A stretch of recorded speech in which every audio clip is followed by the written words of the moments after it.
সরকার এক ধরনের চাপে আছে। এই যে সরকার ত্রিমুখী চাপে আছে, এই চাপকে আপনি কিভাবে দেখছেন? এর সঙ্গে আছে বিরোধী দল সংসদ এবং সংসদের বাইরে নানা ধরনের হুমকি দামকি, কিভাবে দেখছেন এবং সরকার এই চাপ কিভাবে সামলাতে পারে? সরকারের আসলে প্রধান চাপটাই হচ্ছে এখন জ্বালানি সংকট, অর্থনৈতিক সংকট। রাজনৈতিক সংকট তেমন খুব বেশি মুখ্য না, কারণ সংসদের এখন যা প্যাটার্ন হবে, যেহেতু বলছেন যে জুলাই সনদের বিষয়গুলো বিএনপি তার মতন করে বাস্তবায়ন করবে, সুতরাং কীভাবে করবে সেটা একটা লং প্রসেসের ব্যাপার।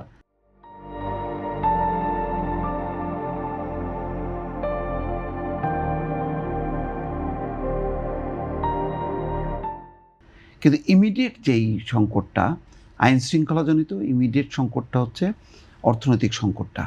এই জ্বালানি সংকটটা কিভাবে দূর হবে? আজকে দেখলাম রাশিয়ার তেল কেনা যাবে বলে অনুমতি দেওয়া হয়েছে। 60 দিনের একটি অনুমতি 60 দিনের আমেরিকা দিয়েছে আমাদেরকে।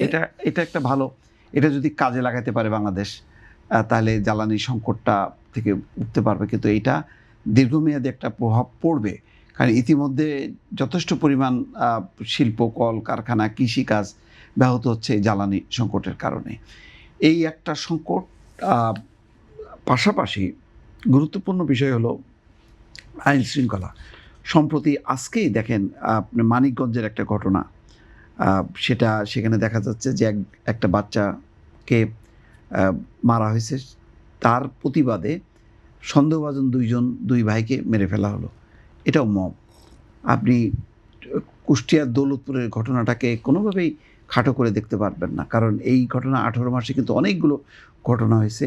মাজারে হামলা, দরগা শরীফে হামলা, এইগুলি হচ্ছে তারই ধারাবাহিকতা। এবং এটা যে খুবই পরিকল্পিত ছিল, সেটার কারণ হচ্ছে যে তার পুরনো ভিডিও কাটপিস করে সেটা সংশ্লিষ্ট যারা ক্ষুব্ধ, তারা আইন শৃঙ্খলা বাহিনীর কাছে যাইতে পারত, ডিসিএসপির কাছে, সেইটার শেষ প্রচেষ্টা হিসাবে মানুষ ক্ষোভ প্রকাশ করতে পারত।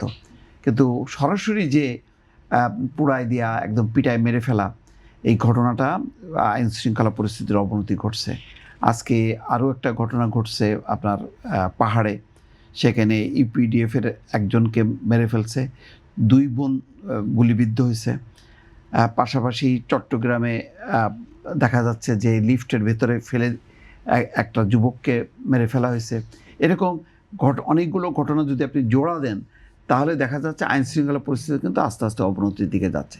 প্রথম দিকে যেই একটা সুন্দর একটা সময় ছিল, যখন সবাই বোঝার চেষ্টা করছিল যে এই সরকার কি শক্ত হাতে দমন করবে কিনা, কিন্তু দেখা গেল যখন যে না, খুব একটা বেশি নাই, ঢিলাঢালা অবস্থা, তখনই কিন্তু আবার সেই আইন শৃঙ্খলা পরিস্থিতিটা অবনতির যে ধারাটা ছিল গত 18 মাসে ইউনূস সরকারের সময়, সেই ট্রেন্ডের দিকে চলে আসতেছে। এখানে একটা বলা হচ্ছে, আমি একটু আপনাকে ধরিয়ে দেওয়ার চেষ্টা করি রুমিন ফারহানার একটা বক্তব্য দিয়ে।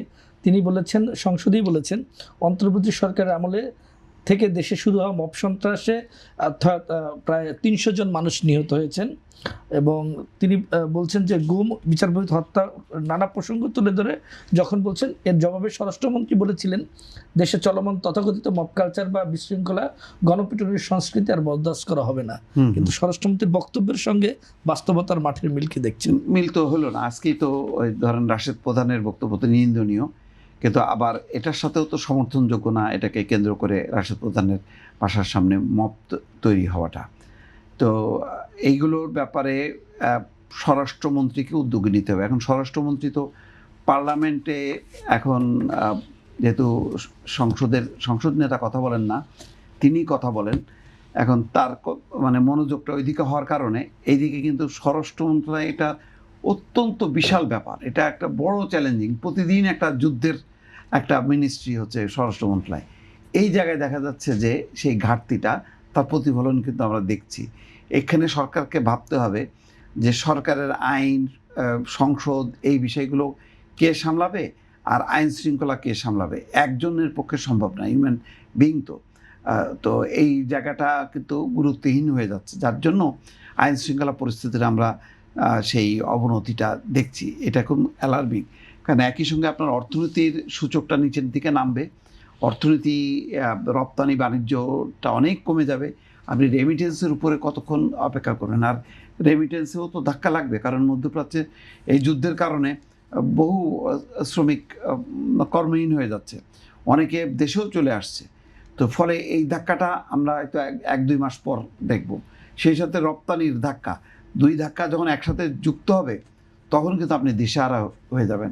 এখন 2 বিলিয়ন আপনি সহায়তা চাইছেন, এই বিশ্ব পরিস্থিতিতে 2 বিলিয়ন কেউ মানে দেবে কি না, সব কিছু কিন্তু নির্ভর করছে আর কি, যে পাবো, কিন্তু আমি তো আমার হাতে তো কিছু নাই।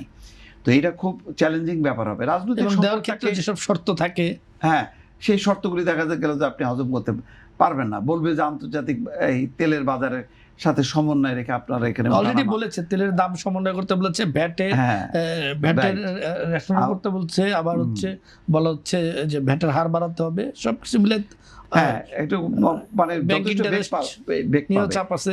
সেই তার পাশাপাশি আমি রাজনৈতিক সংকটটাকে অত বেশি গুরুত্বপূর্ণ এই মুহূর্তের জন্য মনে করছি না, যে তেমন ধরনের আন্দোলন হবে না বা সংকট হবে না, কারণ কিছু মৌলিক সংস্কারের বিষয়ে যদি সরকার অগ্রসর হয় তাহলে, যেমন এর মধ্যে আমি মানে গুরুত্বপূর্ণ মনে করি যে তত্ত্বাবধায়ক সরকার ব্যবস্থা ফিরে আনাটা খুব জরুরি, এবং এটা দৃষ্টান্ত স্থাপন করা দরকার যে না, মানে নির্বাচনটা দলীয় সরকারের অধীনে হবে না, তত্ত্বাবধায়ক সরকারের অধীনে হবে। তখন বিরোধী দল সহ সবাই হোপ পাবে যে আগামীতে যে নির্বাচনটা হবে নিরপেক্ষ পরিবেশে।